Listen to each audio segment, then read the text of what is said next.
Friends चलते video को start करते हैं। तो दोस्तों यहाँ पे देखिएगा, हम लोग सबसे पहले सिद्ध करेंगे अवतल दर्पण में R बराबर 2F। क्या सिद्ध करने वाले हैं?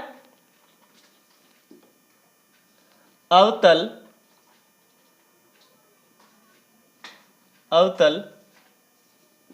दर्पण में सिद्ध करें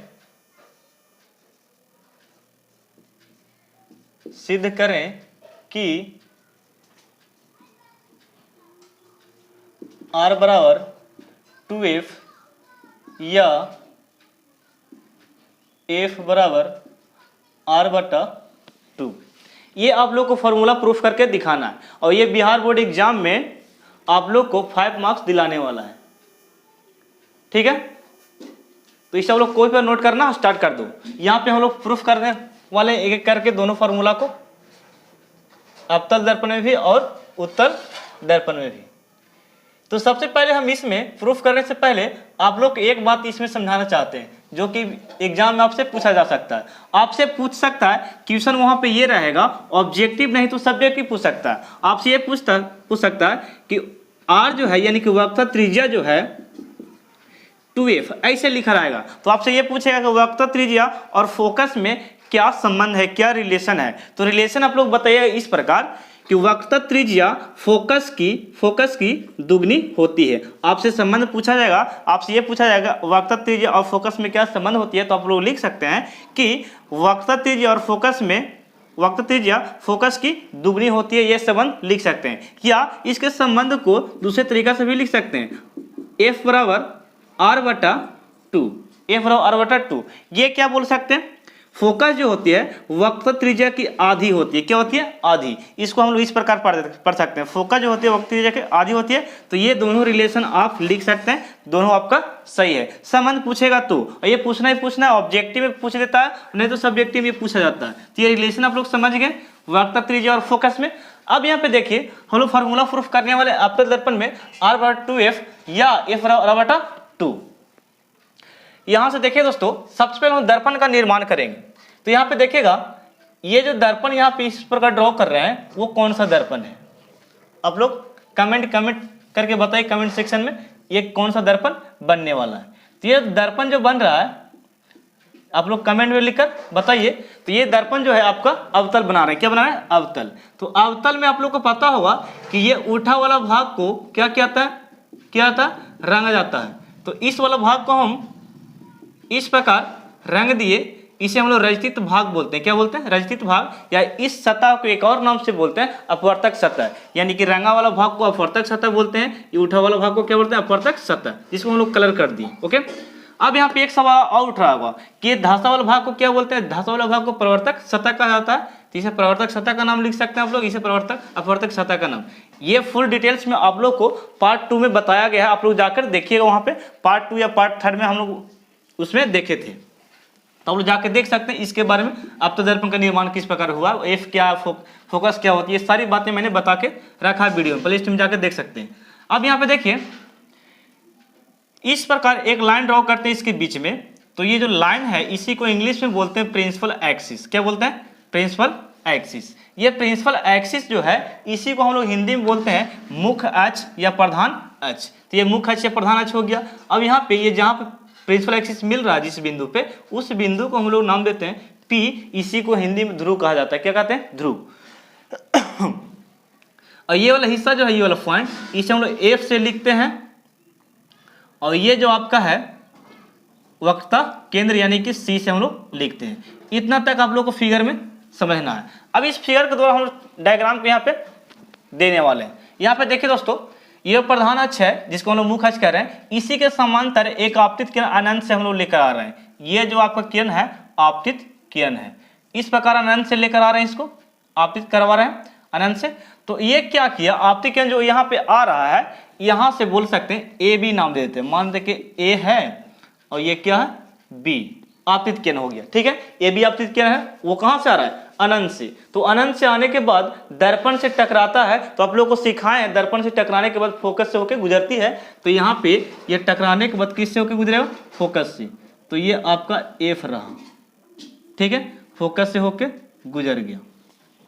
ओके, अब यहाँ पे देखिए दोस्तों, फोकस से इसको गुजार दिए, लेकिन यहाँ पे एक कंडीशन और, एक आरेख हम लोग और खींचते हैं, वो सेंटर से लेना है, और सेंटर से आरेख खींचा हुआ फिर उसी दिशा में वापस परिवर्तित होके आ जा रहा है। ठीक है, तो यहाँ से ये आपतित होके गया, दर्पण से टकराया और फिर इसी दिशा में ये वापस लौट गया, यानी कि सी पर जो आपतिकरण होता है वो पुनः टकरा के फिर उसी दिशा में चलाता है। तो ये हो गया आपका इस प्रकार, इसको ऐसे लिख सकते हैं। अब यहाँ पे देखिए, इसके बीच में एक अभिलंब क्रिएट किए, केंद्र से अभिलंब बनाया है। तो अभिलंब जो यहाँ पे क्या कर रहा, इस कोण को दो भाग में बांट दिया। कितना भाग में? दो भाग में। ये आपका ये वाला कोण अलग नाम देंगे, इस कोण को अलग नाम देने वाले। इसको हम लोग आई से डिनोट करते हैं, इसको हम लोग आर से। आप लोग को पढ़ाएंगे प्रकाश के परिवर्तन के नियम, जब लिखा रहेंगे उसको बताएंगे। ये आपतन कोण कहलाता है, ये परिवर्तन कोण कहलाता है, और दोनों कोण क्या होता है? बराबर होता है। ये हो गया। अब पॉइंट्स को यहाँ पे लिखिएगा मेरे साथ। यहाँ पे P और F के बीच की दूरी को फोकस दूरी कहा जाता है, जिससे हम लोग स्मॉल f से लिखते हैं। किससे लिखते हैं? स्मॉल f से। ओके, P और F के बीच की दूरी को स्मॉल f से लिखते हैं, इसे फोकस दूरी कहा जाता है। एक बात और, C से यानी वक्रता केंद्र से P के बीच की दूरी को वक्रता त्रिज्या कहा जाता है। वक्रता केंद्र से P के बीच की दूरी क्या कहते हैं? वक्रता त्रिज्या। इसे R से डिनोट किया जाता है। इतना बातें आप लोग को फिगर में लिख देना, यहाँ तक ठीक है। अब यहाँ पे देखिएगा, हम लोग प्रूफ करते हैं प्रवर्तन के नियम से। लिखेंगे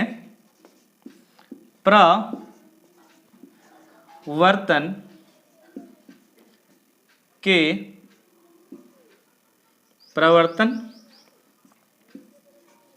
के नियम से, प्रवर्तन के नियम से। अब इस नियम के अनुसार जरा देखिए, आप लोग को पढ़ाए थे, क्या पढ़ाए थे कि आपतन कोण प्रवर्तन कोण क्या होता है? बराबर होता है। तो आप लोग लिख सकते हैं कि आपतन कोण प्रवर्तन कोण क्या होता है? बराबर होता है। लेकिन फिगर में देखिए, आपतन कोण कौन वाला है? ये है, और प्रवर्तन कोण कौन वाला है? ये वाला है। तो आपतन कोण प्रवर्तन कोण बराबर होता है किसके अनुसार? प्रवर्तन के नियम के अनुसार। तो यहाँ पे लिखेगा ABC, ये जो एंगल है ये वाला ABC, इसको लिख सकते हैं ABC, इसको थोड़ा सा और अच्छे से लिखते हैं ABC। एक आपतन कोण ये वाला लिख दिए, जिसको हम लोग ये बोल रहे हैं, ये आपतन कोण हो गया ABC, ये वाला कोण को लिख दिए। अब ये प्रवर्तन कोण को लिखो, BCF लिखिए या FBC लिखिए, ये वाला कोण को। तो लिख सकते हैं एंगल CBF। ये हो गया प्रवर्तन के नियम से दो कोण बराबर। ये इसको हम लोग बोल सकते हैं आपतन कोण, और क्या बोलिए? प्रवर्तन कोण। क्यों बराबर हुआ? क्योंकि बोल सकते प्रवर्तन के नियम से हम लोग जानते हैं कि आपतन कोण और प्रवर्तन क्या होता है? बराबर होता है। ये हम लोग लिख चुके हैं यहाँ पे। नेक्स्ट बात है यहाँ पे, जरा देखिएगा, इसके अनुसार तो ये बराबर हो गया। लेकिन अब जरा देखना है, आप लोग एक मैथमेटिक्स यहाँ पे सिखा रहे हैं, जरा देखिएगा। ये आपका एक सरल रेखा, मान लेते ए और का चाहिए बी है, ठीक है, ए और बी है। तो ये सरल रेखा इस प्रकार है। एक और सरल रेखा लेते हैं जिसका नाम का चाहिए सी और डी है। तो देखने से पता चल रहा है कि दोनों समांतर है। समांतर कहने का मतलब पैरेलल है, दोनों क्या? पैरेलल। तो ये पैरेलल हो गई इस प्रकार, तो पैरेलल हो गया, और इसको हम लोग इस प्रकार प्रतिच्छेद करते हैं। क्या करते हैं? प्रतिच्छेद करते हैं, काटते हैं। तो ये जो प्रतिच्छेद कर रहा, मानते कि एल रेखा इसको प्रतिच्छेद कर रहा है। तो अब देखिए दोस्तों, यहाँ पे आप लोग को क्लास 7 में, क्लास 8 में, क्लास 9 में भी आप लोग पढ़े होंगे इस प्रकार का कोण।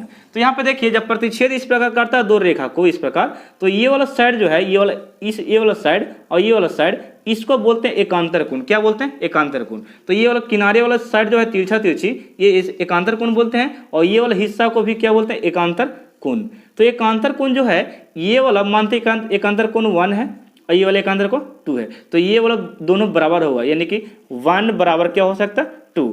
कैसे? यानी कि एकांतर कोण से, ठीक है। इसी प्रकार इसको मानते 3, इसको 4, तो ये भी बराबर होगा 3 बराबर क्या लिख सकते हैं? 4। एंगल 3 और एंगल 4 क्यों बराबर हुआ? एकांतर कोण से। कब? जब बोल सकते दो रेखा समांतर होती है तब, ये प्रतिच्छेद काटेगा तब। तो क्या इस तरीका से जो इमेज यहाँ पे बना, फिगर बना है, क्या यहाँ पे है? तो हाँ बिल्कुल है। जरा देखिए, AB एक समांतर रेखा है, और CF, AB और ये CP AB और CP, यानी कि ये हो गया आपका AB और नीचे नाम दो CP, क्या नाम देते हैं CP। तो ये प्रधान बोल सकते हैं, ये दोनों समांतर हो गया, और समांतर हो गया इसमें प्रतिच्छेद कर रहा था, ये L कर रहा था, कट रहा था, तो प्रतिच्छेद इसमें कौन कर रहा है, ये कर रहा है, BC प्रतिच्छेद कर रहा है। तो प्रतिच्छेद करेगा तो यहाँ पे दो एंगल बन रहा है, देखिए यहाँ पे इस प्रकार, इसको नहीं देखेगा, इसको देखिए, ये वाला एंगल और ये वाला एंगल बराबर होगा, क्या होगा, बराबर।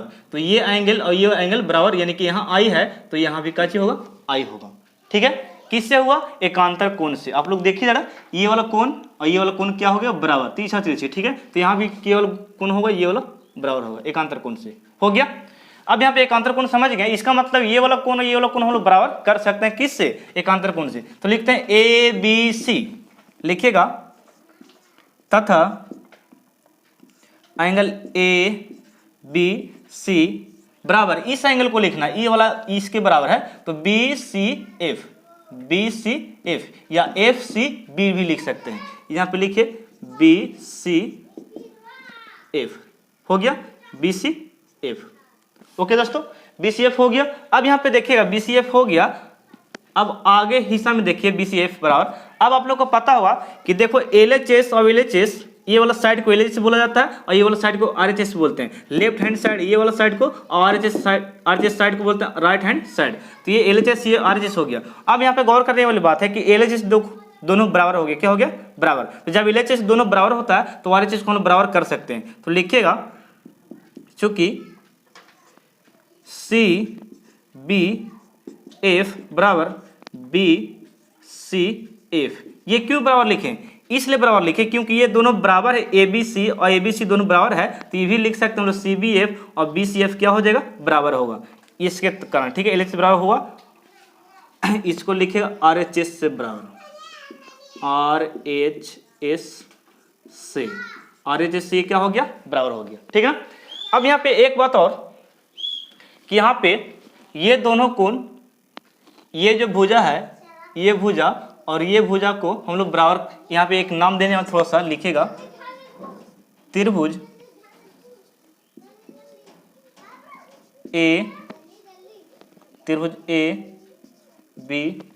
ABC नहीं, ABC नाम नहीं, CBF लिखिए या BCF लिखिए। ठीक है, त्रिभुज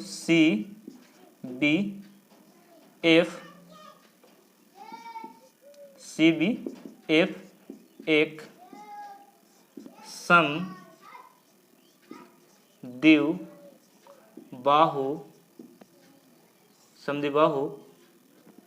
CBF एक समद्विबाहु त्रिभुज है। क्या है, CBF क्या है, एक समद्विबाहु त्रिभुज है। तो समद्विबाहु त्रिभुज हम लोग उसे बोलते हैं जिसकी दो भुजा क्या होता है, बराबर होता है। तो जिसकी दो भुजा बराबर हो उसे समद्विबाहु त्रिभुज कहा जाता है। तो यहाँ पे देखिए, ये क्या है, CF बराबर क्या हो सकता है, FB, ये दो भुजा बराबर ही आपस में, तो इसको हम लोग समद्विबाहु त्रिभुज का नाम दे सकते हैं। एक तीसरा भुजा ये वाला हो गया, ये त्रिभुज का CFB या BCF का ये ट्रायंगल का नाम है। तो इसमें दो भुजा हम लोग बराबर किए हैं, CF बराबर क्या, बराबर अभी नहीं लिखे, BF हम लोग करेंगे इस प्रकार। ठीक है ना, तो ये दोनों भुजा इस प्रकार हम लोग बराबर कर सकते हैं। तो यहाँ पे लिखेगा, यहाँ पे जगह नहीं है, यहाँ पे कर देते हैं। तो समद्विबाहु का डिफिनेशन किस पर लिख सकते हैं, वैसा त्रिभुज जिसमें दो भुजा बराबर होता है उसे समद्विबाहु त्रिभुज कहते हैं। और समद्विबाहु त्रिभुज हम लोग दो भुजा बराबर करने वाले हैं। एक आपका CF को बराबर करेंगे BF या BF बराबर लिख सकते हैं CF। तो यहाँ पे लिखेगा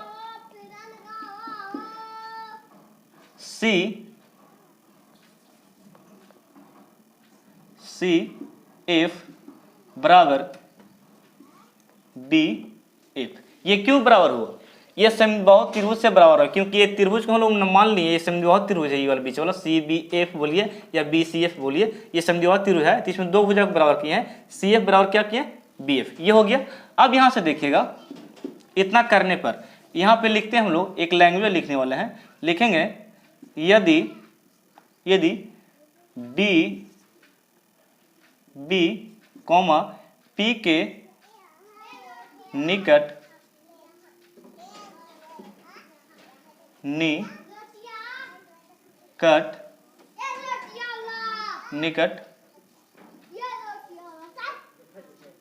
हो, तो यहाँ पे क्या लिखे दोस्तों, यहाँ पे लिखे यदि बी पी के निकट हो, तो यानी कि नजदीक हो। यहाँ फिगर में जरा देखना, ये वाला पॉइंट को हम बोल रहे हैं, ये बी जो है कह रहे हैं बी को कि बी पी के निकट हो, तो ऐसा क्या सिचुएशन बन जाएगा। ये जो लाइन देख रहे हैं, ये बी एफ जो लाइन है, ये बोल सकते हैं ये जो पॉइंट एक समय मान लेते हैं कि ये जो बी पॉइंट यहाँ पे है, खिसका कर हम लोग यहाँ पे कर देते हैं, ठीक है।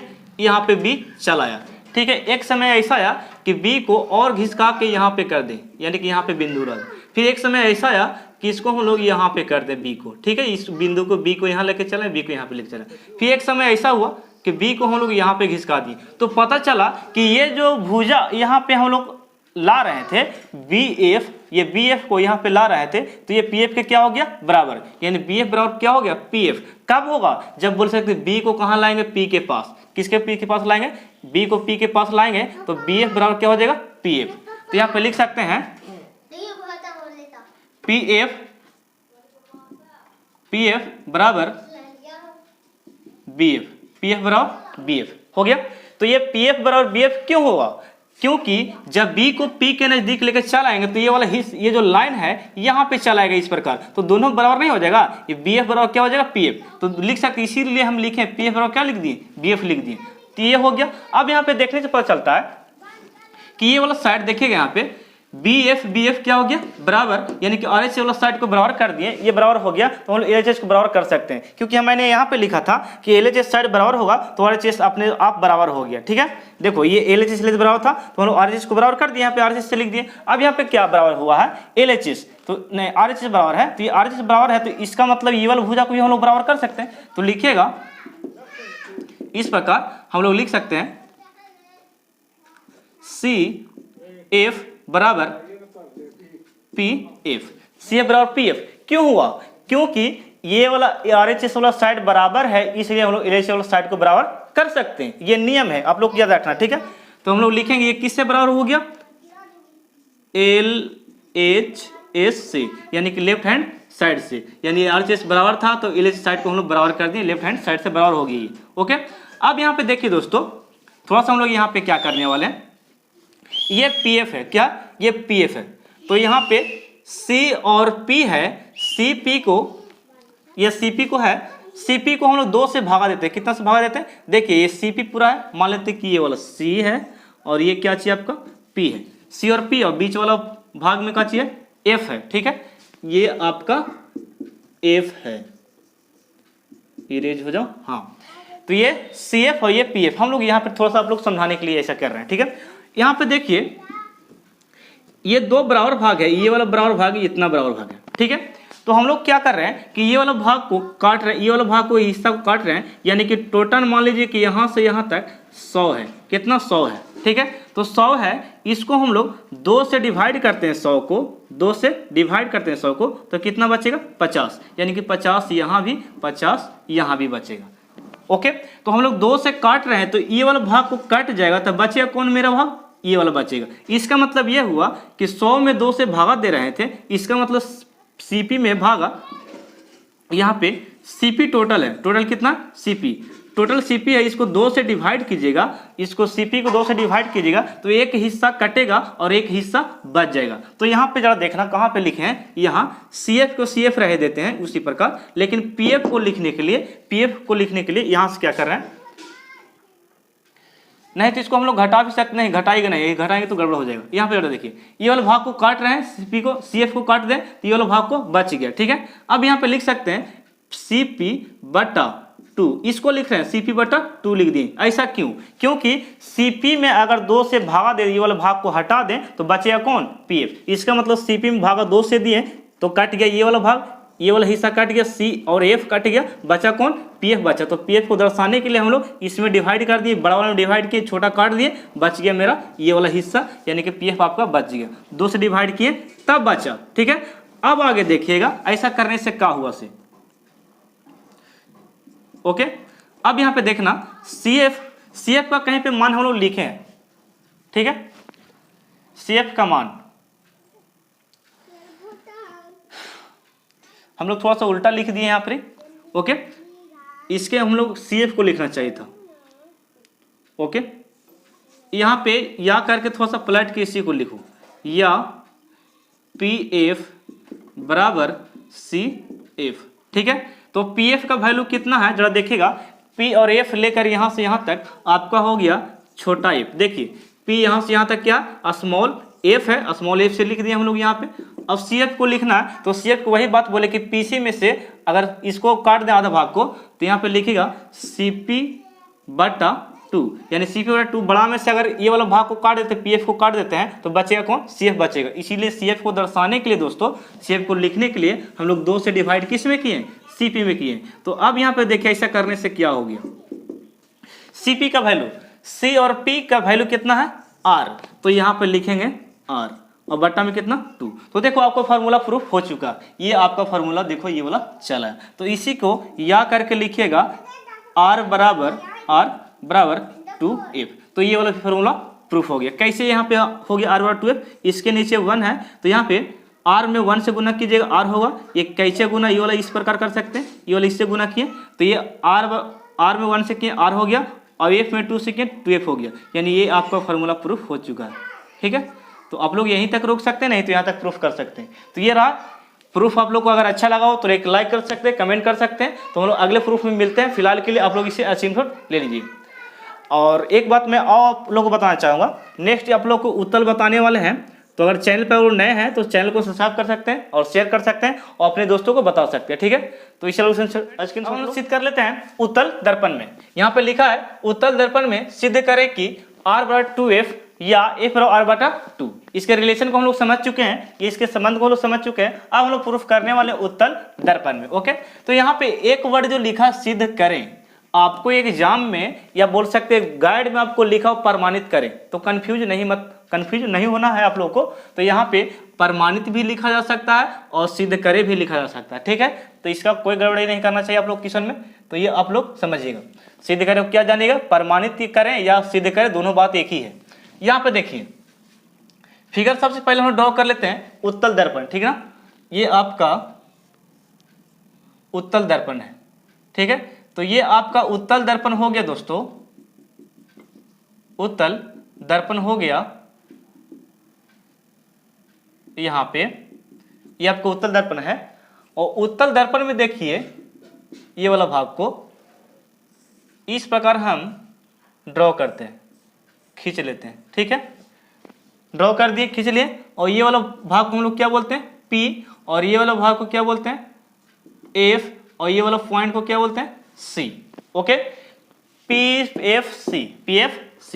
अब हम लोग को यहाँ पे किरण और एक खींचना है। तो सबसे पहला किरण हम लोग ले रहे हैं प्रधान के समांतर, प्रधान के समांतर ले लिए। तो प्रधान के समांतर यहाँ पे गया और जाने से ये टकरा के फिर इस प्रकार वापस इस तरफ लौट गया। ठीक है, देख रहे हैं, यहां से गया, यहां से आ रहा है और यहां पे ये इस प्रकार चला गया, टकराया और लौट गया। और लौटा तो लौटा, लेकिन यहाँ पे पता चल रहा है कि ये जो किरण है कहां से होकर आ रही है, एफ से होकर आ रही है। लेकिन ऐसा बात नहीं है, ये एफ से होकर नहीं आ रही है, खाली प्रतीत तो हो रहा है कि यहाँ पे दिख रहा है कि एफ से होकर आ रही है।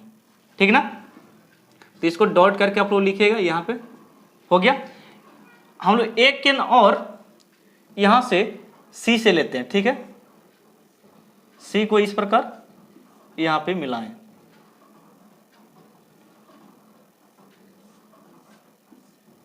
ये वाला। ठीक है, मिला दिए ये वाला हिस्सा को यहाँ पे। तो मिलाने से ये जो प्रतिबिंब का निर्माण हो रहा है, यहाँ पे बोल सकते हैं कि बन रहा है लंब का, ये लंब सीधा इस प्रकार पार हो जाएगा। ठीक है, ये जो लाइन हम लोग को खींचे जो ये हो गया। तो इसको नाम दीजिए, थोड़ा सा यहाँ पे नाम दीजिएगा तभी बनेगा। नाम दीजिए अलग अलग, ए हो गया और ये वाला को नाम दीजिए बी, ए बी हो गया, ए बी डी, और इसको नाम दीजिए एन। ठीक है, ए बी एन और डी बी एन। ओके, सबका नाम हो गया।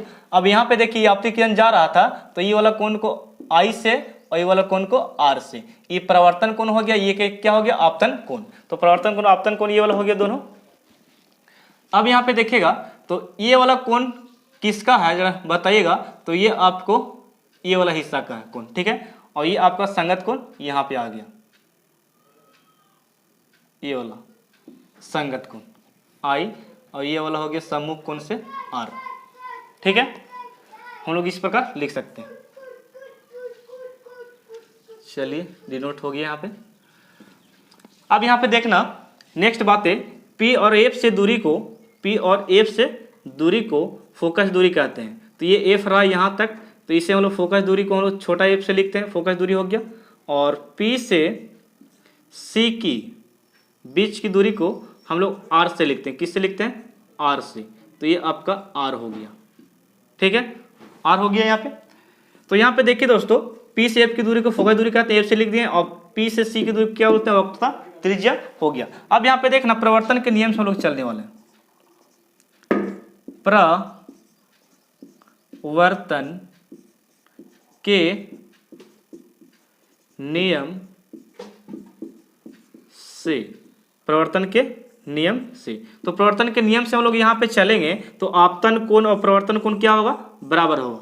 आपतन कोण बराबर प्रवर्तन कोण। तो ये आपतन कोण है, ये प्रवर्तन कोण है। लिखिए कैसे? ABN, ये वाला एंगल को लिखने के लिए ABN, तो यहाँ पे लिखो ABN, ये आपतन कोण हो गया। ये वाला प्रवर्तन कोण लिखिएगा DBN, ये वाला कोण को लिखना है DBN,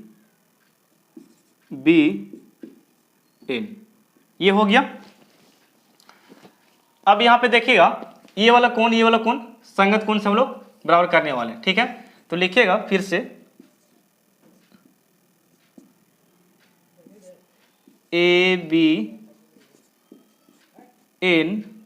ABN बराबर BCF, ये वाला कोण, यानी कि ये वाला I है तो ये वाला कितना होगा? I होगा।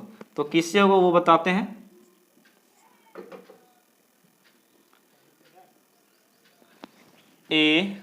ABN लिख दिया हम लोग, लिखना BCF हो गया।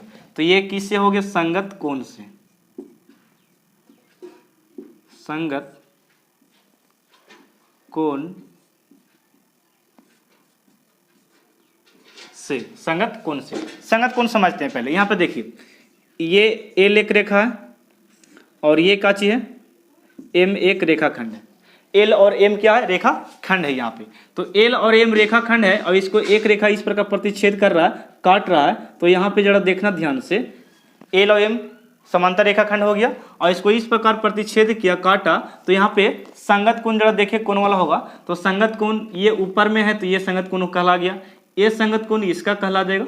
ठीक है, ऊपर में संगत कोण कहला गया, नीचे वाला संगत कोण ये इसका साथ होगा, ये संगत कोण इसका साथ हो गया, ये संगत कोण हो गया। अब यहाँ पे देखिए ये वाला कोण को जरा गौर से देखो, ये वाला कोण और ये वाला कोण से दोनों एक ही जैसा दिख रहा है। ठीक है, ये वाला ऊपर में है तो ये वाला भी तो ऊपर में है। तो यहाँ पे भी देखिए ये वाला ऊपर में है इसके अनुसार, तो ये वाला भी तो ऊपर में है। ठीक है, तो ये इस लाइन में है, बोल सकते ये वाला लाइन में है, ये टोटली वाला लाइन में है। तो जाहिर सी बात है कि यहाँ पे संगत कोण तो यहाँ पर होगा।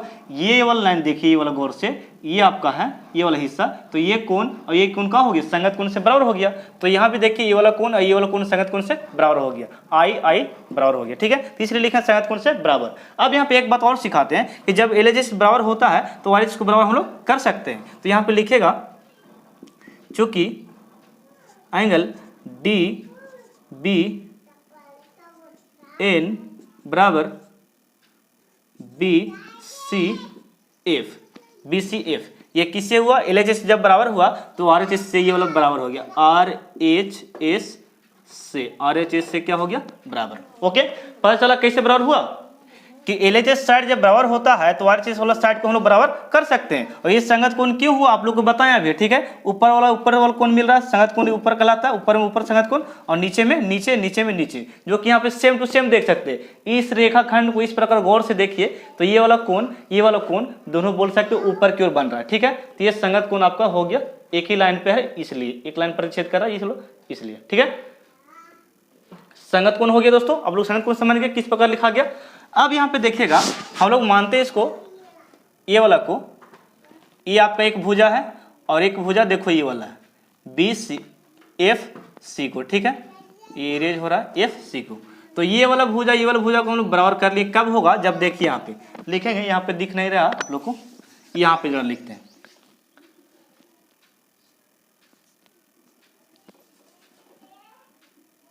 बी सी एफ एक समद्विबाहु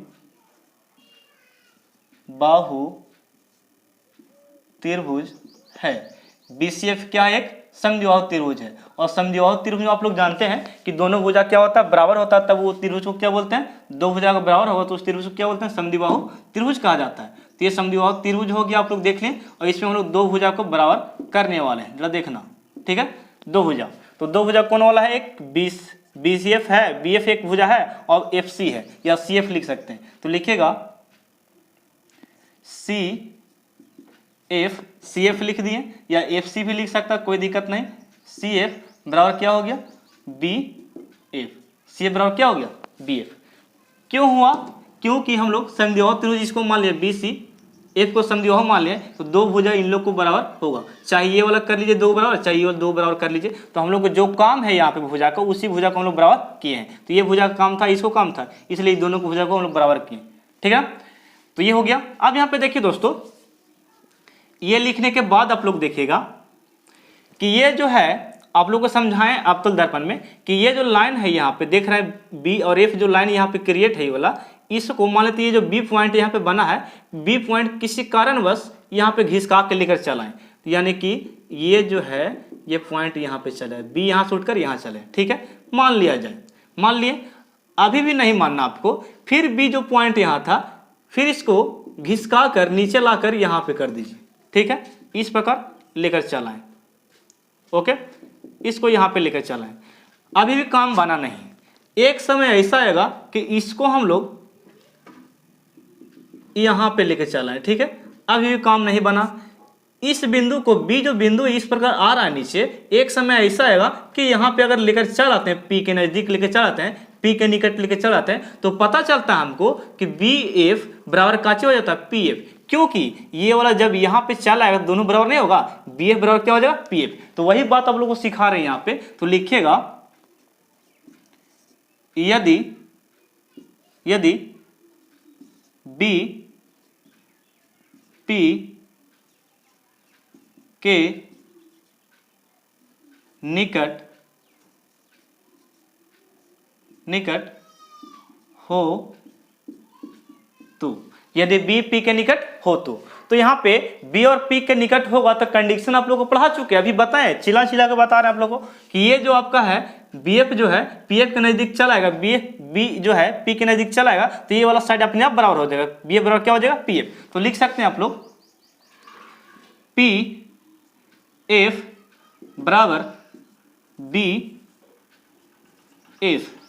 क्यों होगा बराबर, आपसे सवाल करते क्यों होगा, कमेंट में बताइए क्यों बराबर ये होगा, PF बराबर BF क्यों लिख दिए, इसलिए लिखें क्योंकि B जब P के नजदीक आ जाएगा तब लिख सकते हैं कि BF बराबर क्या हो जाएगा PF। और ये कैसे बराबर हुआ सब लोग पता है कि दो भुजा को हम लोग बराबर किए समद्विबाहु त्रिभुज में चलकर, और जिस भुजा का काम था उसी भुजा को हम लोग यहाँ पे लिए, इसको काम था BF को और CF को काम था, ये वाला भुजा को काम नहीं था, इसलिए इसको हम लोग यहाँ पे नहीं लिए, ठीक है। ये और दोनों भुजा को ले लिए बराबर में, और यहाँ पे BF बराबर PF लिए, क्यों, क्योंकि B P के निकट होगा तब। अब यहाँ पे देखिए सिचुएशन यहाँ पे घट गया, बोल सकते हैं कि आ गया। अब यहाँ पे जरा देखना, BF बराबर हो गया, RHS वाला बराबर है तो LHS वाला बराबर को कर सकते हैं। तो यहाँ पे लिखिएगा इस प्रकार, यहाँ लिख सकते हैं आप कि LHS RHS जब बराबर होगा तो LHS को बराबर कर सकते हैं। तो लिखना है यहाँ पे PF बराबर CF, PF बराबर क्या लिख सकते हैं CF हो गया। PF बराबर CF क्यों हुआ, क्योंकि LHS को हम लोग बराबर किए, तो यहाँ पे ब्रैकेट में लिख दो आपको समझने के लिए, LHS से बराबर हुआ है, ठीक है, LHS से बराबर हो गया। अब यहाँ पे देखना दोस्तों, यहाँ पे दो स्टेप में आपका आंसर यहाँ पे आने वाला। PF, तो P यहाँ से यहाँ तक लेकर PF जड़ देखिए, यहाँ से यहाँ तक लेकर उसको क्या माने है, छोटा f माने है, तो यहाँ पे लिखेंगे छोटा f यानी स्मॉल f, ठीक है। और CF को लिखने के लिए CF ये रहा ना, तो CP में अगर PC में 2 से भागा दे, ये वाला हिस्सा को काट दें, किसको काट दें, PF को काट दें, तो बचेगा मेरा F यानी कि CF बचेगा। इसका मतलब PC में या CP में बोल सकते हैं, PC में 2 से भाग दिया जाए पी सी में 2 से भाग जाए तो ये वाला हिस्सा काटे तो ये बच गया, ये वाला हिस्सा, ये वाला आपको दर्शा गया। यानी कि इसको लिखने के लिए हम लोग पी सी में 2 से भागा दिए, पी सी में 2 से भागा, ये वाला हिस्सा को काट दिए, बचा हमारा ये वाला हिस्सा एफ सी बचा या सी एफ बचा। ठीक है, तो इसको लिखने के लिए हम लोग सी पी में यानी कि पी सी में 2 से भागा लिख दिए। सी पी भी लिख सकते हैं, पी सी भी लिख सकते हैं, कोई दिक्कत नहीं है। अब यहाँ पे देखिएगा F बराबर पी सी को जरा गौर से देखो, पी सी यहाँ से P और C क्या है, ये आपका R है, तो यहाँ पे लिखेगा R/2। ओके, तो ये फार्मूला आपको प्रूफ हो चुका है, एक यहाँ पे फार्मूला आप लोग को आ गया। ठीक है ना, ये वाला फार्मूला देखिएगा, ये आपका सॉल्व हो चुका है। इसी प्रकार आप इसको लिख सकते हैं, इसके नीचे अगर 1 लगा दें तो यहाँ पे लिखिए एक स्टेप, R में 1 से गुना कीजिएगा तो ये R हो गया, और 2 में F से कीजिएगा तो 2F, ये हो गया आपका प्रूफ। सेकंड फार्मूला आपका प्रूफ हो चुका है। तो फ्रेंड्स, अगर वीडियो आप लोग को अच्छा लगा हो, आपके काबिल ये बोल सकते हैं वीडियो बना है, आप लोग को बहुत अच्छा लगा हो तो एक लाइक कर सकते हैं, कमेंट भी कीजिएगा और शेयर करना मत भूलिएगा। तो थैंक्स फॉर वॉचिंग, मिलते हैं हम लोग अगले वीडियो में दर्पण सूत्र में। तो इसे हम लोग स्क्रीनशॉट ले लो।